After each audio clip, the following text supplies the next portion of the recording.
their stuff. And oh, Hi, Bob. You popped up there. Hi, Bob. Hi. Oh my gosh, was that Bernie in the background? I saw Bernie in the background. That's great. Well, good yeah, that's morning. Emily's. It's now 8 o'clock. And the YouTube stream isn't working, so Rabbi asked me to record this to the cloud so he can post it later. I have a message from Rabbi that I'm going to share for everyone here.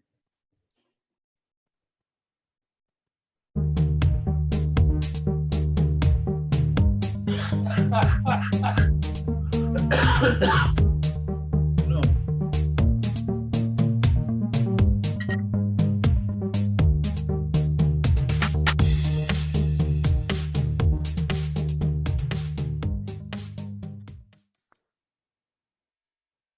Hi, it's me, Rabbi Brian, and I'm glad that you're here. This is live. I'm not, but you are. And I'm very, very, very thankful that my friend Afia, who I refer to as a spiritual doula, is going to be hosting the Saturday service today. She is a spiritual doula because she helps people give birth to their authentic religious lives. And she's going to help us with this quote. If you're going to tell yourself a story, why not tell yourself a story of freedom? Thanks so much. Sorry I can't be with you this week. yeah. Sophisticated. Woo-hoo. All right. That was great. All right, Afia, take it away. It's all Sure. Good morning. Good morning to folks who just popped in too. I know that the last time I was in this position to help serve as the substitute, I was known as Toni. Right. Yeah, so I still go by Toni. My parents still call me Toni. I love the name, but I've taken some big moves on my own spiritual path and go by Afia and other spaces as well. So I'm kind of trying that name on in more public ways, and this is one of those ways. So you can still call me Toni if it's not offensive or wrong, and if you want to call me Afia, you can do that too. It's a way for you to actually help bring in the life I'm calling to myself now. So that's why I go by that name. Good. And Hi, Afia. hi. It's good to see you all. I know I've been away for a while. It's been the last few months have been wild in some good ways. Thank you, Hannah. It's good to see y'all too. And I'm also broadcasting. Listen, I'm preparing to launch a podcast. So in my head, there's lots of conversations like about that. I'm on Lumbee and Hatteras land in the Outer Banks of North Carolina. And in honor of this path I'm still taking on, you see some of my ancestors behind me here on this wall. So I want to give a shout out to the folks who've helped me get here, and also shout out to the folks who brought you all here. So thanks for coming. I know we've all got stories and people who hold us down behind the scenes. So just speaking some words of love over those circles and lineages that bring us here. So we're gonna keep going with the Misha Barach. And did I say it right? Okay. Yes. I took Greek, so I have a little bit of help with pronouncing words in other parts of the vocal chamber. But Joe, if you want to take on and share some of those concerns and prayers from our community here. Absolutely. And I just want to throw out kind of why we do this, especially for someone that's new.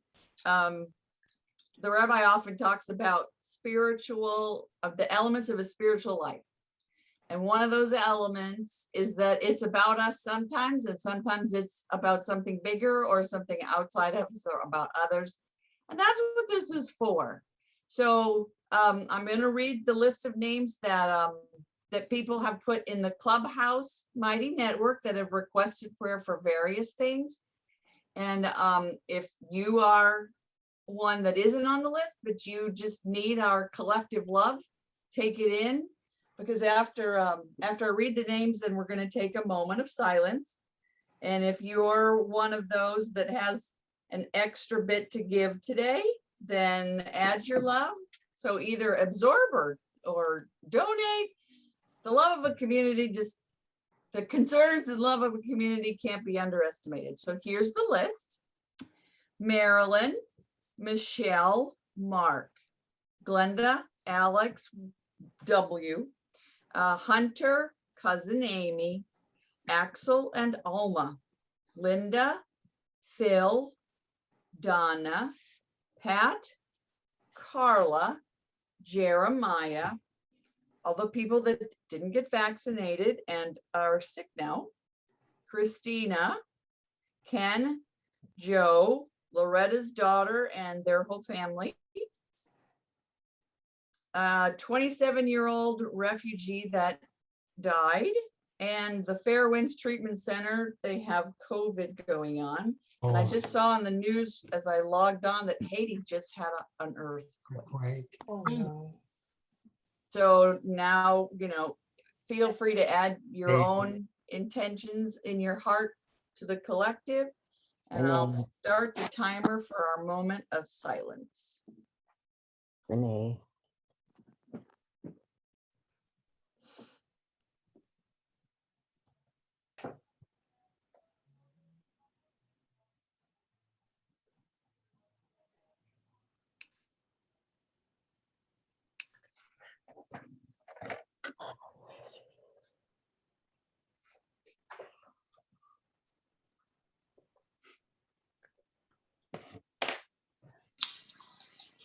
.2, 50 miles west of Port-au-Prince.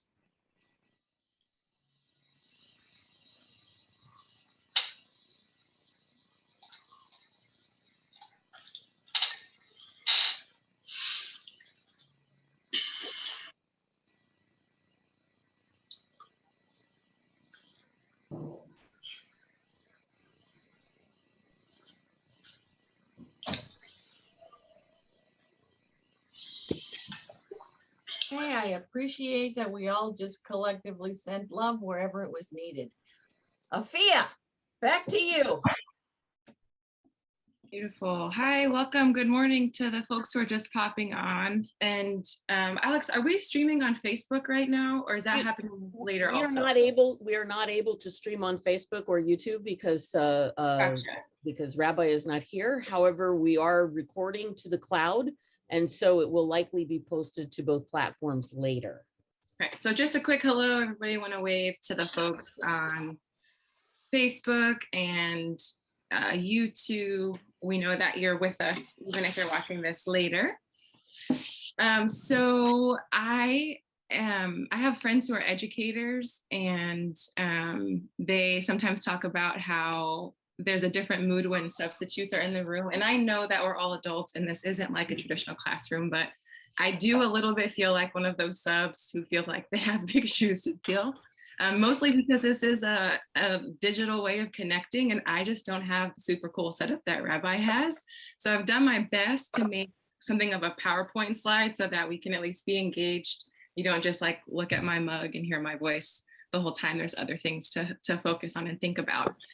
So I'm gonna share my screen for a portion of this, and just also want to be fully transparent and say that I left a lot of room in the second half of service to see what comes up for us. So if this is your first time here, also welcome. We typically meet without our mics muted so that we can be interactive and be more conversational while this goes on. So feel free to unmute yourselves. So I'm going to show you that I'm like super proud of this first slide of the PowerPoint, just so you know. You don't have to ooh and ah, but if you did, I wouldn't be mad. Oh, Beautiful. It's such good sports. Yeah, so I mean, that's pretty dope. right. I wish I had actually designed the graphic myself. But I was just so, You don't have to say that. yeah, so pretty. I know. That is very cool. So right. You're so right. More things are supposed to pop up and they're not. That's okay. We would never have known. I know. My mom always says, don't answer questions that aren't asked. And I still haven't learned that lesson. Do it again. Do it again. And isn't it Isn't it beautiful that when Look they at that. intermix, they make such a lovely, lovely color? That's so Aw, right. yeah. This is the whole service is what's the message of this. Like a Rorschach. Okay, well done. Woo, I good. succeeded as a substitute is what I'm hearing you say. Meditate. Beautiful. Yeah, let's I meditate. have a Let's tra- meditate I for have an hour. I have a transgender child who calls that purpling. When Purpling. Oh, that's beautiful. Purpling. Oh, there's the purpling. rest of my graphics. Yeah. So well then let's purple it today. So I wanted to first talk a little bit about why I felt like this was an important thing for us to present to the group. I've been really struck by the movement in the Saturday services around the conversations about self-care and self-love and just the challenges that I hear we all seem to have with making that happen. And so I'm wondering about getting to some other understandings of self-love by coming in at a different angle. And so this one is a little bit less focused on, like, for example, if I was talking about myself, it's a little bit less about how I care for myself and what that means about my self-care and self-compassion, and instead taking a look about how I treat others and think of others and what that says and can teach me about self-love and self-compassion. If that doesn't make sense, I hope it will in a second. So this is something that struck me. It was part of the motivation. Revenge is another word for self-harm. And this is a really powerful psychologist I follow on Instagram. She just released a book called How to Do the Work. Oh wait, no, that's Cheney Nicholas. Hold on, I'm reading too many books right now. But you want? I relate. Say that again. Yeah. I relate. I'm going through my MBA, so I've got so many things I'm reading at the same time. Yeah, I tend to be like 3 chapters deep in 4 books, and then I never finish any of them. Yeah. But the book that she wrote is called The Power to Heal Yourself. And anyway, I just wanted to offer this as an interesting starting place because I'd never considered revenge as a form of self-harm. So that kind of struck me. So the other thing that's kind of motivating me in this space is this poem. The quote that Rabbi mentioned in the video is from this poem. Is it hard? Can you all can't see the whole column, can you? There we go. So it's an excerpt from a book of poems written by some of the first Buddhist nuns. And the title and the name of the poem is Upachala. Can you see my arrow moving? Yes. Okay. Yes. Thank you. So the name of the poem is Upachala. The name of the book is The First Free Women. And does somebody want to volunteer to read the poem? Is there anyone out there who wants to put a voice behind it? I'll read it, Toni. Or Thank you. Tony's great. Yeah, thanks. Go for it. Okay. Let's see. So Upachala says, I left home soon after my sister. She found a cave in a community, typical middle sister. Community. A community. A community. Okay, sorry. Yeah, it's different. Oh, okay, singular. Okay, my bad. Always the social one. The voice inside my head always used to ask, why do I have to be the middle sister? Never first, never last. When is it my turn to feel special? These are our stories. First, second, third. I thought the past would make me feel special. But instead it sang such deep, rich tones that the voice inside my head just couldn't help but sing along. If you're going to tell yourself a story, why not tell yourself a story of freedom? Wow. Yep. That's a good one. I thought so. What I heard some other ums. What was good about? Like say more. My name is Carol, and I'm a firstborn, and I'm wondering, I could have written this because I'm a firstborn, but I I tell myself a lot of scary stuff, so I really, need to read this poem again. That's all. Thanks. Thanks, Carol.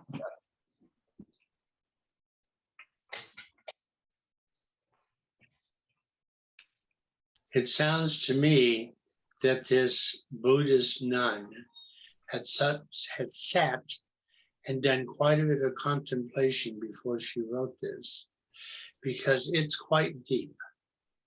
And she asked questions that have been asked forever. So instead of trying to take them apart one by one, I think she just took them in as a whole, which is sort of what you have to do with life sometimes, because life is whole. What you do with it is up to you. Thank you, Ray. You're welcome. I like the idea of the voice in my head singing along. Like, I'm sure a very huge percentage of the world, I spend a lot of time trying to reprogram the voices in my head in all sorts of ways, in a very scoldy, beat them down kind of way. And instead, the idea of invitation, of finding something that will invite that voice into a different path, seems very positive. I like the fact that she's replacing the questions in her head with song. Not necessarily replacing, but it's like instead of questioning, she's filling her head with song. Thanks, Justin. Morning, Bob. Yep, working on it.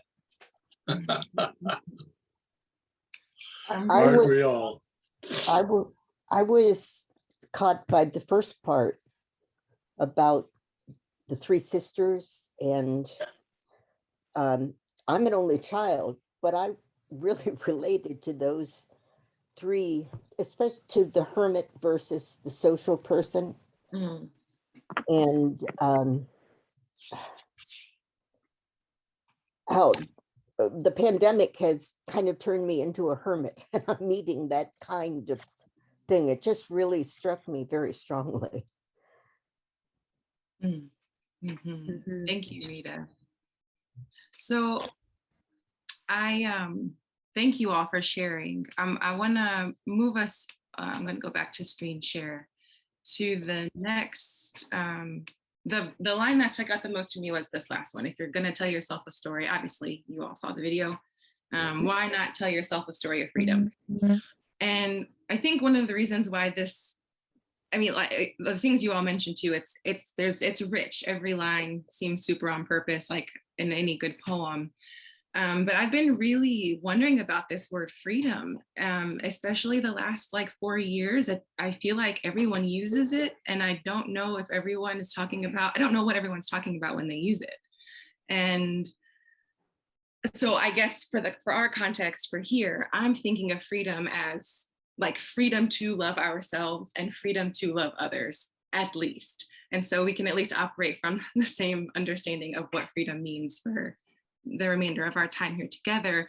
And so I've been trying to work myself through what keeps me from that love, what keeps me from that kind of compassion. And I'm certainly don't feel free, right? Like my time goes differently, my relationships go differently. It doesn't feel like freedom is a word I could use to describe these things until I figure out, what I need to figure out. So I'm framing this around a lesson I took from the book of Rabbi Brian. And the lesson starts a little bit like this. Does this look familiar to anybody? It does. Yeah, tell me, what do you know? Tell me what you know. Discernment versus judgment. That's what yeah pops into my head. And what about discernment versus judgment? Discernment is more of a let's observe, let's take a moment, let's look at, then make a decision. Judgment, on the other hand, is, oh, that's bad, that's ugly, that's icky, that's good, that's bad, that's, there's no there's no depth. I think judgment is kind of a snap, impulsive thing, and discernment is more of a, let's take a breath and then actually respond. So that judgment would be a reaction, discernment would be a response. I would say that. Okay. Oh, that's beautiful. So there's Rabbi's got a beautiful short video on his YouTube channel about this. It's very concise and beautiful. But one of the things that he says in that video is that a lot of times, before we can start to notice, discernment and judgment happen right on top of each other. And so you would say something like an example would be, oh, wow, her hair, somebody commented on my hair. Wow, her haircut is ugly. They didn't say that, but you're doing two things. You're discerning that I have a haircut, and you are immediately judging that I've had a haircut. So they're right there. This little whisper of space between them, I'm seeing as the capacity for compassion. So if my judgment and my observation, my discernment happens right next to my judgment, there's very little chance for me to take a breath in between, like Joe mentioned, and think about, what's my reaction going to be after I've made this observation. So there's a couple of relationships to think about in this example. How big is the discernment relative to, oh, hold on, time out. Discern and judge while I click the wrong things. For example, is your discernment bigger than your judgment? Is the space between the two a healthy space? And so a question that I imagine Rabbi would ask in his form is, what's your discernment to judgment ratio? Do you have an overlap here? Oh no, there's supposed to be cool graphics. Wonk. Man, I spent so much time making this rad, and it's like just really flat. So this arrow is supposed to spin. This one's supposed to glow. Anyway, you get the idea. The point, I see it spinning. I see it. Okay, beautiful. The point is to think about each of these in different ways. Is there an equal size between your discernment and your judgment? Is there a lot of space between the two? Is there a lot of space between the two when it's somebody who could drop their plate on you and you wouldn't care? And is discernment and judgment overlapped when it's a person who's holding the spoon and it annoys you? And probably a question for each of us, depending on the moment, the question to ask is, how big is our discernment relative to our judgment? So that's kind of a guiding question that I'm trying to apply to my life right now, is my discernment to judgment ratio. So let's stop a bit and talk about this. I'm wondering what's coming up for folks, especially as discernment and judgment relate to the stories we tell ourselves about other people. I'm sorry, am I making sense? Yes. I don't want to assume. Oh, you're fine. Okay. Yeah. Well, since, go ahead, Emily. No, I was just I'm thinking that about if I can make that pause dip bigger between the discernment and let us stay in the discernment a little longer instead of making the judgment. Because so often there's certain things that sort of that it's an immediate judgment. And if I can stay in the discernment section longer. It takes practice. Yes, yes. And remember, as we probably, many of us anyway, growing up, that chain not only stood for judgment, it stood for jump to judgment, because we didn't take the time to stop and think. And that's really, really true when it comes to self-love. When we do something, and I do this pretty much regularly, I try not to, but I do. This morning I spilled coffee on my way in here, and instead of me saying, oh rats, I spilled the coffee, I'll go get a rag and clean it up, out of my mouth came your favorite word. And so Thanks, Ray. There was not much discernment there. And so maybe, since we're talking about self-love, maybe that's really where we need to look at, start off looking at it first. Because if we can do that for ourselves, be really kind to ourselves and put that more distance between the two, then with practice, Barb's right, then we will move into that and be able to have that same quota, so same ratio with other things in our life. Just know that you're going to make a mistake. So Amen let to it that. go. Yeah, and Rob, that's a great point. I think the kind of balm in the short video that Rabbi posted about this lesson, he says, you can't control that you have a discernment, right? Like things happen, you're observing, you're here, you're aware, you're present. The thing that you can control is your judgment, the size of it, the sharpness of it, the delivery of it, if it's delivered at all. And so it's really about using your power of choice where and when you can. I think it's also a matter of we're supposed to learn from our mistakes. And if you don't make mistakes, how can you learn? And if you do make mistakes, that's part of the learning experience. That's the discernment part of the learning experience. It's the mistaken part. I'm wondering if we look at this kind of a little different way. If we work on our discernment, our observation, and we make that bigger, does it matter what the distance is between the discernment and the judgment? Because if your discernment is not effective or accurate, then your judgment's not going to be right. So we need to make this discernment huge so that the judgment is small, and the timeline, I don't think matters as long as we know what we're talking about. We've got the facts or looked at the picture completely. A lot of us don't look at the picture. We get a little piece of it and we go, oh, that's a generalization that the world is cockeyed. Well, the world ain't cockeyed. It's this discernment of what you see. And I don't think we work very hard on our discernments. I think we're kind of pre-programmed to be snap judgers. We don't care what the rest of the world looks like. We're going to make a judgment call. Exactly. I'm wondering whether we're taking a look at this in the terms of that the judgment is bad. Right now, I'm looking out the window and I'm discerning that there's a beautiful tree out in front of me, and that in making the judgment that it's beautiful, it's making a judgment. And the more that I look at it in that judgment aspect of it and seeing the beauty of it, that I'm not sure that that's a bad thing.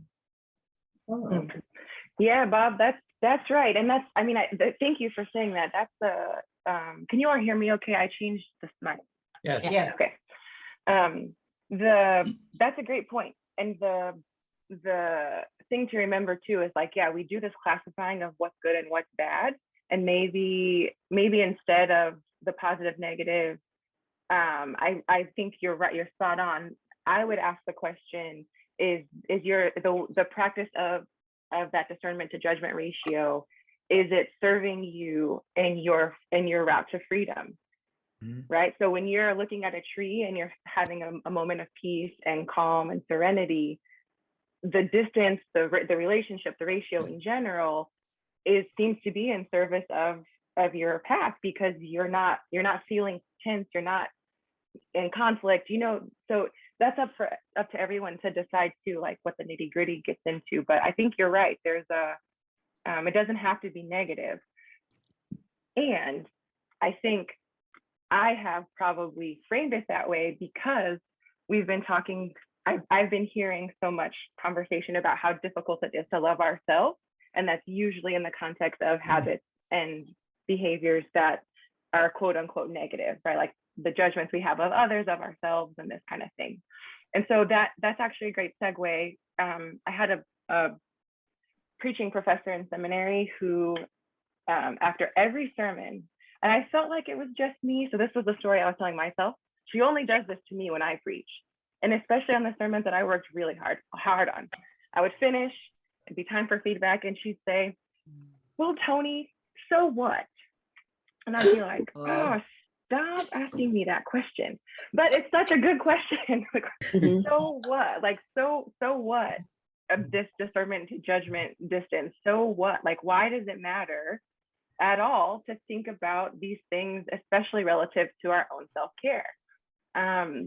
So I kept her voice in my head and was like, okay, why does it matter to talk about this with you all? If she was in this group, she'd ask me, so what about this, this focus?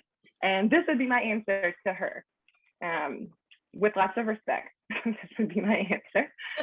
I've got another thing on the screen if anybody wants to read. And this is the name of the article is in the bottom in white, called Judgment Clouds the Mind. It was posted on Huffington Post, I think in 2019. Shall I read, or is there somebody who wouldn't mind putting their voice behind it? I'll read it. It's Eileen. I'll read it. Go for it. Thanks, Eileen. When we begin judging others or ourselves, our body and mind bears the brunt of this negativity. Self-criticism leads to negative thought patterns, self-doubt, and anxiety, which can wreak havoc on the heart and the immune system. Can you read that one more time for us, Eileen? Well, again? Can you read it one more time? Yeah, sure. When we begin judging others or ourselves, our body and mind bears the brunt of this negativity. Self-criticism leads to negative thought patterns, self-doubt, and anxiety, which can wreak havoc on the heart and the immune system. My question is, can we also judge ourselves positively? Does judgment of ourselves always have to be negative? Right. Never. It doesn't always have to be negative. And so yes, Carol, that's a great question. And again, I think that this is the part where it seems like we get hung up, right? Like, we don't seem to have a problem when we're judging ourselves positively or judging others positively, but the work that's keeping us from the things that we say we want is in this realm. It's in this world of how do I get my mind to work in a way that doesn't cause immediate harm to myself and delayed harm to others around me, right? And so it's this relationship. Oops, hold on. So no, it doesn't have to be negative at all. And we do tend toward negative sometimes, some days, during challenges. And so how we respond in those moments seems to be the real place to dive in deep. That's my opinion. That's my opinion. Well, this reminds me of what Rabbi said about our spiritual barometer. I think that was what he was talking about. When our spiritual barometer is when we're okay in ourselves, then we're okay with what's outside of us.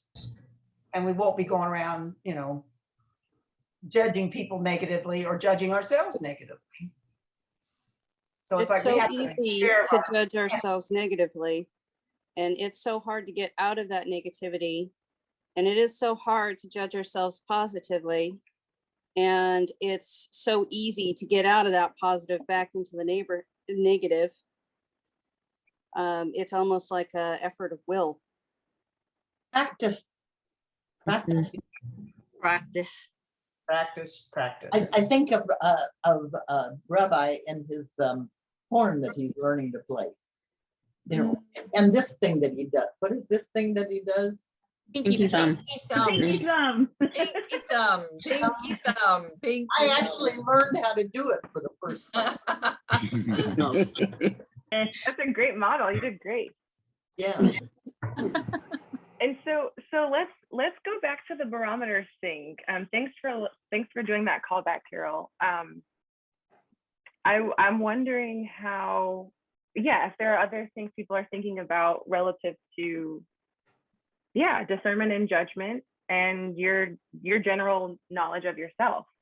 You know, like for example, I noticed that my spiritual barometer gets a little more testy the closer it gets to bedtime. And so like if my partner puts on something that I don't want to watch before bed, I get annoyed. Like I have to like leave the room. And I'm like, what's the, like, we've been doing this, you know, it's so, my discernment and judgment change when I'm agitated, compared to when it's just like, you know, whatever, or whatever moment. So, It's funny that you said that because hangry is like you get angry because you're hungry, and I put an S in front of it. So I said sometimes I told my husband sometimes I'm hangry, you know, like okay, and sometimes it's sangry, like sleepy angry. I just got to go to sleep, so angry or hangry. Yeah, not good nice. times. For me, it's when I'm lonely. My spirit, you know, if I'm lonely, I'm feeling lonely, I'll get my spiritual barometer is trouble. I'm in trouble. I'm in trouble. Yeah. And when I'm tired. Right. Right. The body needs, the base body needs. Usually I'm better at like having us take collective breaths together. I didn't do that when we started. So if we want to take just a deep breath together and enjoy a moment of non-stress on the body. Let's pull announcements in right now. Alex, can we go ahead and do announcements real quick before we keep going? Yes. I believe we have a volunteer this week. It is Maria. So I'm going to spotlight Maria and let's all give her a big hand for. Not yet, because I'm supposed to pause later on and wait for applause. We'll do it again. I'll give it to you then. Applause We'll do it twice. again. Yeah. We got more where that came from. Excellent. All right. So these are the ROTB announcements for the 14th of August, 2021. And I am Maria. I am today's Saturday service announcer. Woohoo! Woohoo!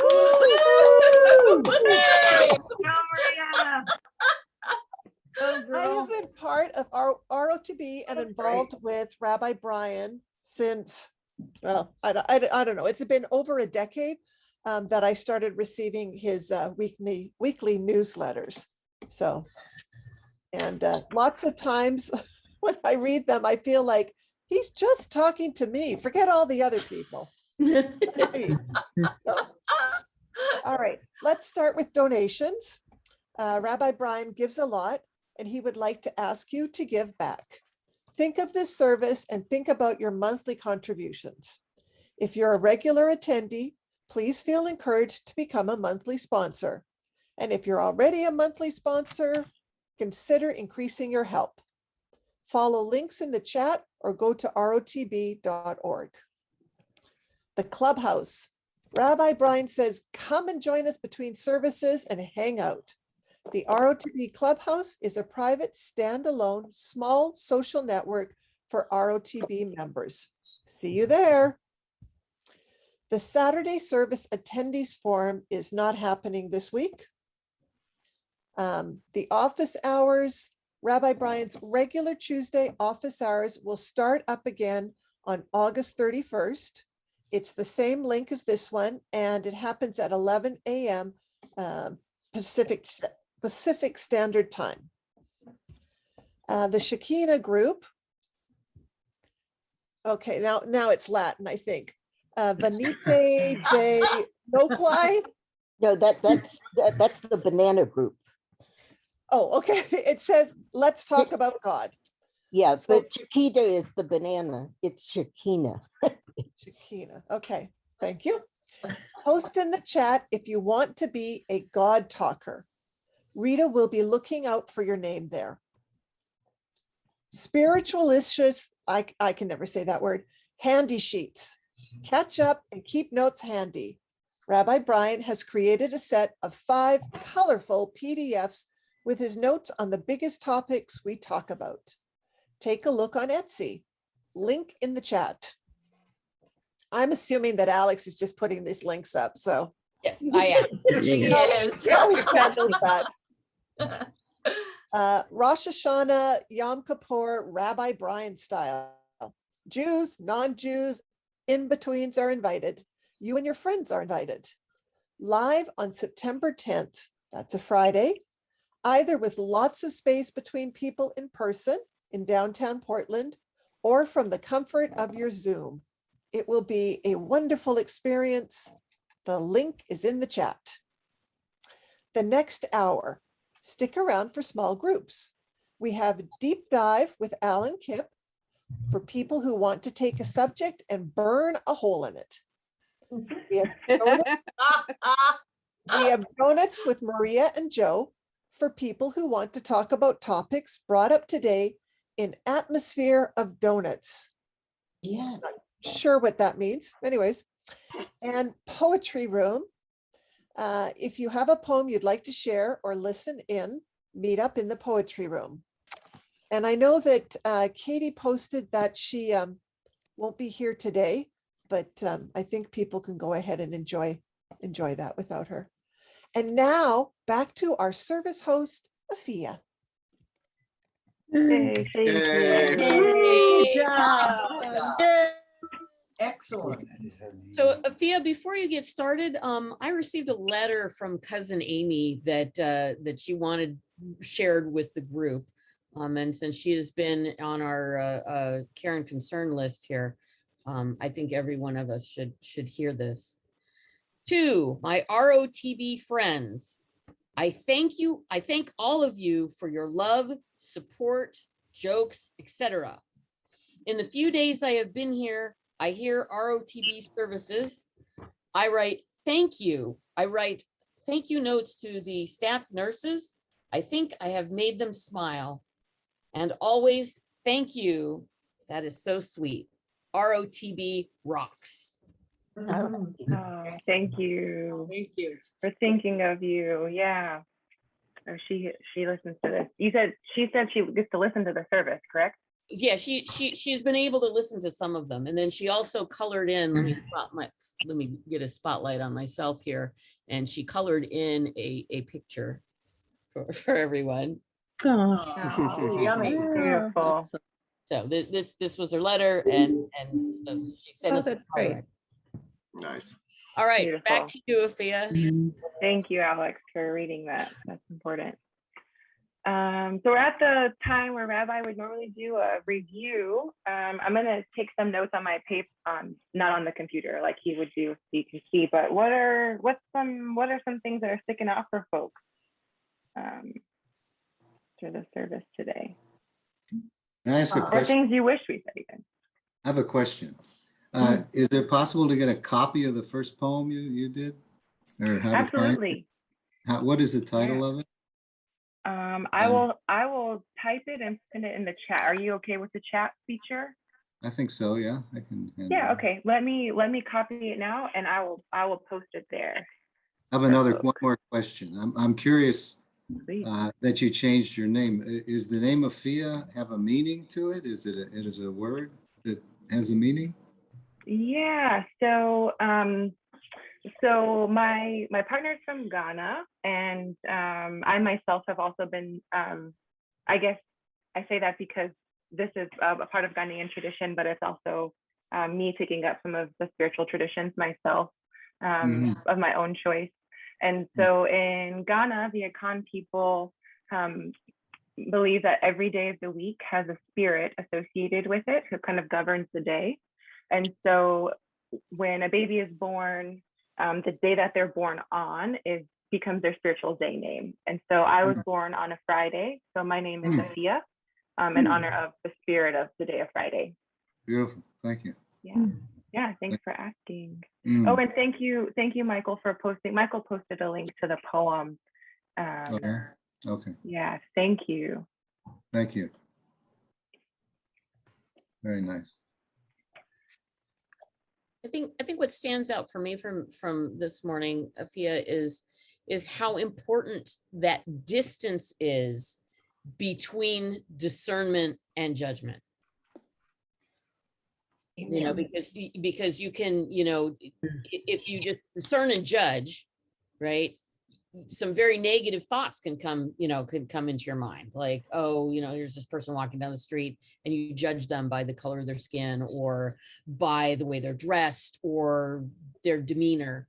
Whereas if you can put a little space in there, yeah, you can look at them a little bit differently. You know, for example, if someone's walking down the street and you see them and then you snap a judgment, but if you can make some space, and maybe in that time period between where you first discern this individual and before you hold that, before you pop out with that judgment, maybe they'll give you a big smile and say, hi, good morning.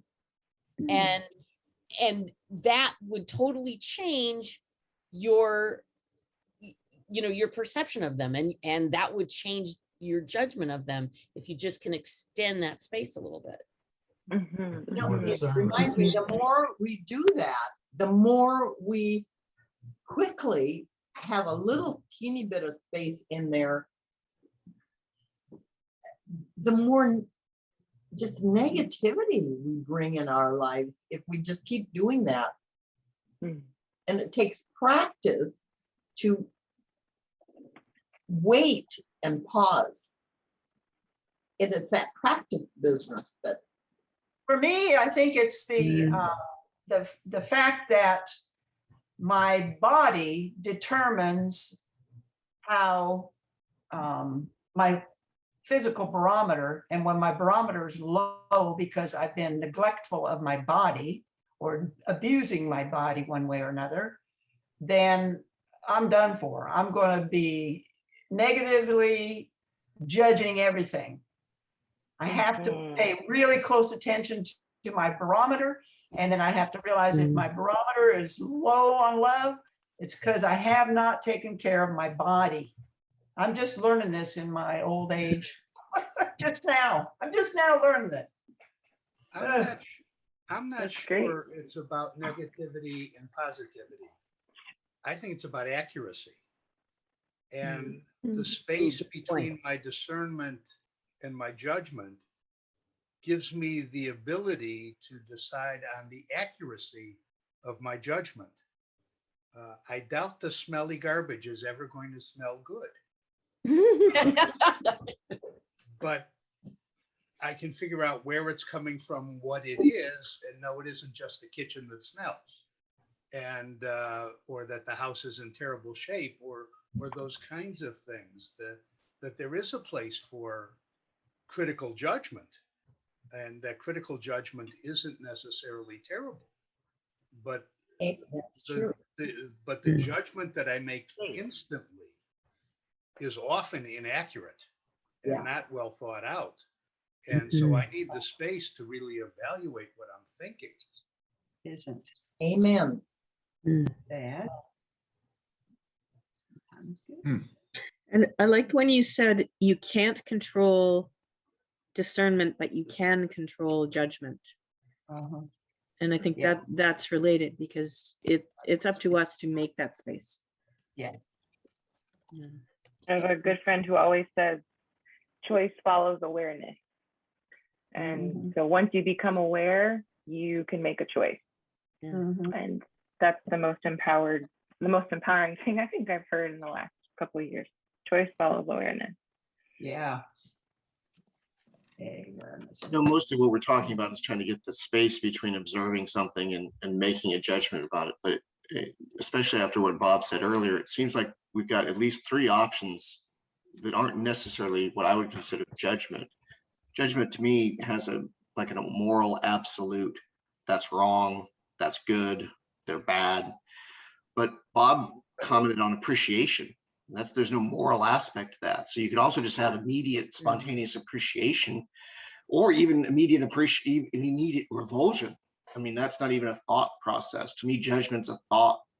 If you see something that's just so soul-shatteringly repulsive, And then you've also got an opinion, at least I think I do, and I think that's where I try to go most of all. If it's not a physiological response, it's, oh, I wouldn't have made that choice.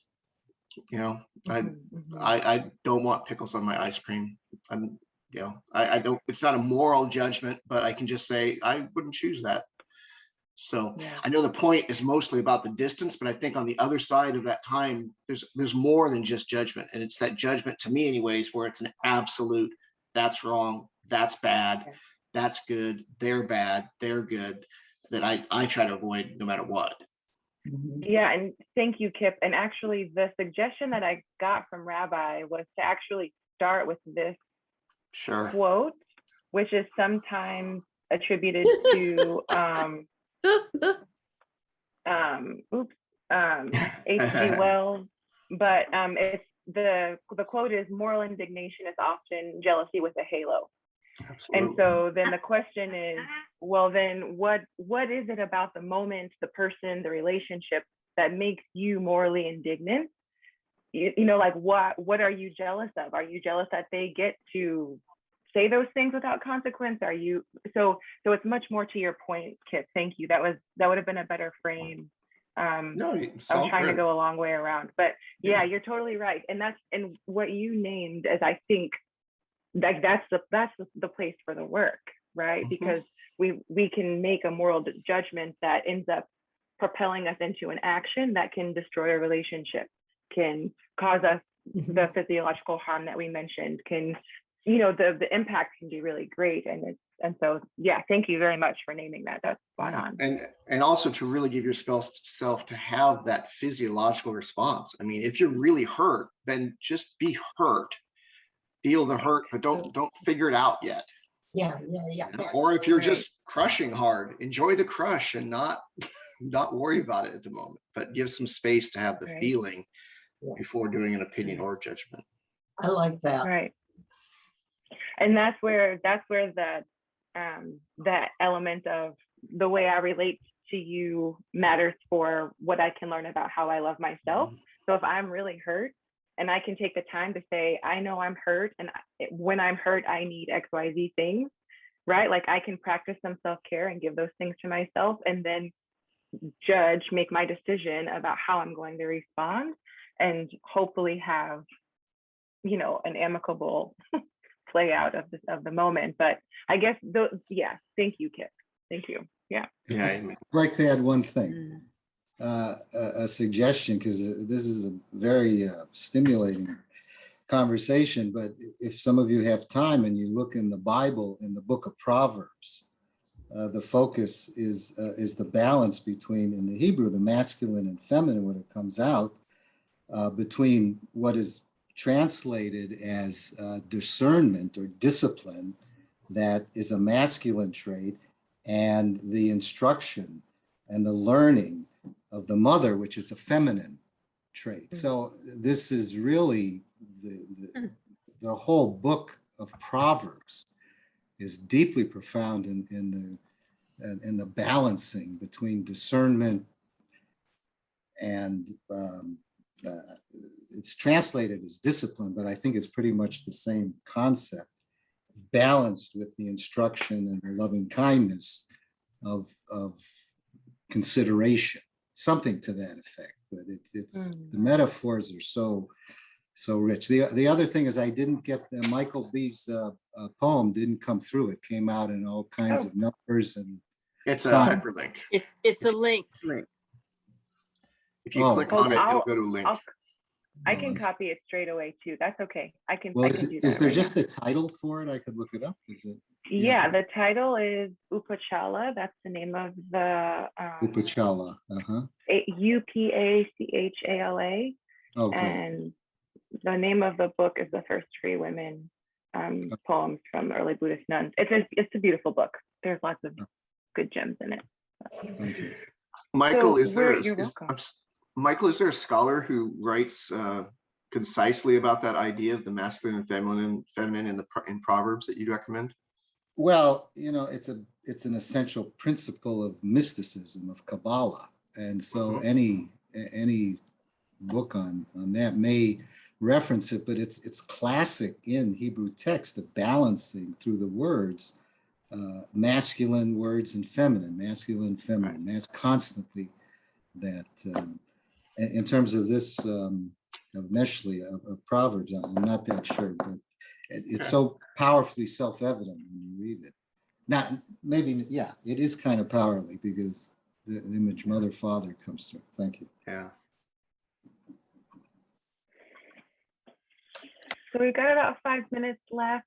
I just want to say thank you to everyone. Thank you for sharing your attention with me. I know you all are used to being in community this way, but I know it's different when there's a difference. So I appreciate you trusting me to navigate our shared time together today. And I just want to remind folks that donuts are coming after service. Is there anything else that's on folks' hearts or things that need to be shared before we start to transition to post-service activities?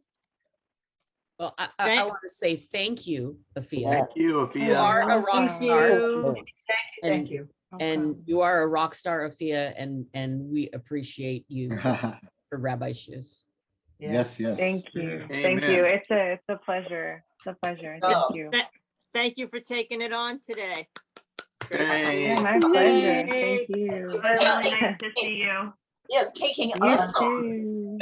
No, y'all are beautiful. Yeah, handling this bunch of crazy cats. It's I've been like transitioning jobs, and I'm in some new spaces, and I know that you all kind of had this conversation to some degree in different ways with all of the platforms that Rabbi's got set up, but it really is rare to have a group of people who do care about one another collectively. And so it makes it easier to come into a space, both as a first timer and to do things like this. So that's the thing that you all, I hope, are noticing as you reflect it to me, that it's also a reflection of how you show up and what you invest here. So this group is like so thanks. And Yeah. one of the things you, as any teacher, would tell you, and I think Scott would speak to that, is a substitute teacher, a substitute doctor, a substitute thing. It's not so much us taking you on as you taking us on, because we and students who are not used or used to things in a certain way can be difficult. And we appreciate you very much. No, you all are perfectly nimble. I appreciate it. All right. So do we start doing, I know it's a few minutes early, but maybe folks can take a pause to do bio breaks or things. If we want to start transitioning to donut rooms. Well, I think before we go, let's wave to all the folks on YouTube and Facebook who are going to see this on a delay. Happy Saturday to Bye, Facebook. Bye, everyone. Sign up for the newsletter. YouTube. Sign up for the newsletter. Bye, Facebook. Bye. Bye-bye. Donate. Send money. I am stopping the recording now. And